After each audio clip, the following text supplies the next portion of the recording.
Keri Wolcott. Good morning. Good morning. Good morning. And welcome back to Alison. It's Keri's first time. Alison's been here many times. Oh, many times. You've had a quarter century plus at the Jackson County Health Department. I have. It's gone fast. Wow. Yeah. And I think your 25th wedding anniversary is this year. Good little reminder for my husband, There right? you go. In case you forgot. There you go. There you go. It's a big one. So summer's almost here, and that means Get Real is happening. Tell us a little bit about the Get Real Summer Youth Camp and what that is. Yeah, so our Get Real Summer Program, it's a free youth program funded through our Empowering Youth Today grant. It's for ages 10 to 13. In the past we've done ages 10 to 15, but we have lowered that this year. It will run from June 17th to July 18th, primarily Tuesdays, Wednesdays, and Thursdays from about 11 to 2 with some days running over. We do lots of field trips. We do community service learning. We will have people come in, different community organizations. We go out in the community, and then we do have some curriculum that we teach on, but lots of fun. Again, it's free, so just some fun, free a program for kids to come this summer, hang out with friends, things like that. But Alison, where's some of the places that you guys go? There's a lot of field trips. We do. I'm really excited. Last year, Keri does a fabulous job of coordinating, but we did a Tigers game last year, and so the kids really enjoyed that. So we're doing that again this year. Yeah. We're doing Rolling Hills Water Park, and that's always a good time with the kids over there in Ypsilanti.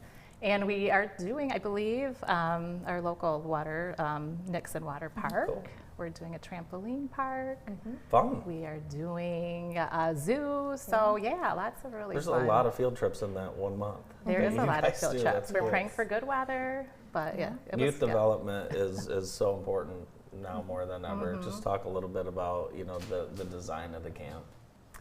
Yeah, no, it's great. That we've been doing this camp, I believe, since 2011. It started as an after-school program, and it's really just an opportunity to bring a safe place for kids to come. It's great that we have it right downtown, across the street from the Y. St. Paul's Episcopal Church has been a really good partner with us, so it's a really good location, and it's just giving kids a place to be. We teach a lot of, like I said, part of the grant. We teach some curriculum, but it's really giving kids those skills that they need to learn how to develop social emotional skills, how to plan for their future, make good decisions. But they're having fun, so they're not realizing that they're learning. Right. And you could use some help. Older teens participate as camp counselors? Yep, they're called teen mentors, but essentially a counselor, camp counselor. And how many, let's talk about numbers because there's a limit. First of all, with the mentors, how many mentors do you need and what's the qualifications for that? Yeah, so we hire 10 teen mentors. Age range is typically 16 to 18. We have hired 15 or 19-year-olds, but really that high school age is what we're looking for to be a mentor to those 10 to 13-year-olds. We have 10 teen mentors that we hire. Really, you completed about a year of high school is what we're looking for. Working with youth, a desire to build those relationships with them. Really, working with kids obviously is important, so they must be able to like kids, be able to work with them. You have to like kids. Please. Yes, for sure. Yep, and then just obviously being available for the majority of those dates. You mentioned you guys have done this camp before. What's the feedback from previous campers and parents that have had kids go through this program? Yeah, so as far as parents like it. They think it's a great program. They do wish it was a little bit longer, but given grant funding and things like that, and other obligations, we can't.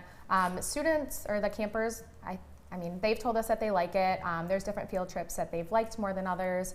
The Tigers game we really liked. That was a lot of the mentors and stuff liked it too. The kids, depending on the age, the younger ones liked it more than the older ones. But a lot of the water parks is what they like. But really, the kids like that. We partner with JPS, so we do their Eat Up and Meet Up. So lunch is provided, and so kids just like to come because they get free food, they get snacks, they get to see their friends.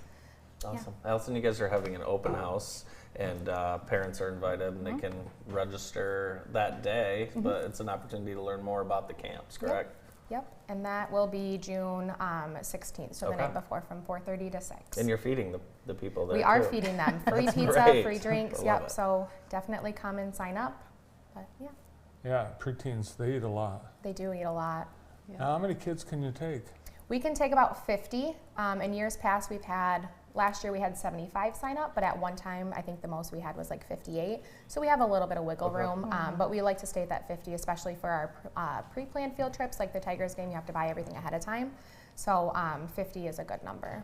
And you guys try to get something out of these kids, and by the time they're done, they're changed a little bit, Yeah. right? Will parents notice the difference from the open house night to the parent celebration night at the end? I would say so. I think a lot of them, we always talk about how, especially either the campers or even the teen mentors, we always see a difference. Like when they first come in, they're a little bit shy, uncomfortable because they don't really either know anybody, but we see just they've really came out of their shell, they feel a lot more comfortable. And really essentially that teen mentor, what we look for is, when the participants or the campers see them out in the community, they see them at school, they're like, oh, that was my mentor, that like positive role model. So you definitely see those changes and them just feeling comfortable and knowing more people in their community. Because when we go out to organizations or we do service learning, they get to know what's in their community and who's available and who can be those supports for them. That's very good. I've seen them around town. When you're active, it's the kids. It's obvious. Well, we do a big car wash, so we'll maybe have to let you guys know when that happens. That's one of the big projects that they do. That would be fun, yeah. And they raise money for a local organization, and they decide who to donate that to. So we'll keep you guys updated. Very good. How's this program tie in with kind of your mission at the health department and health education?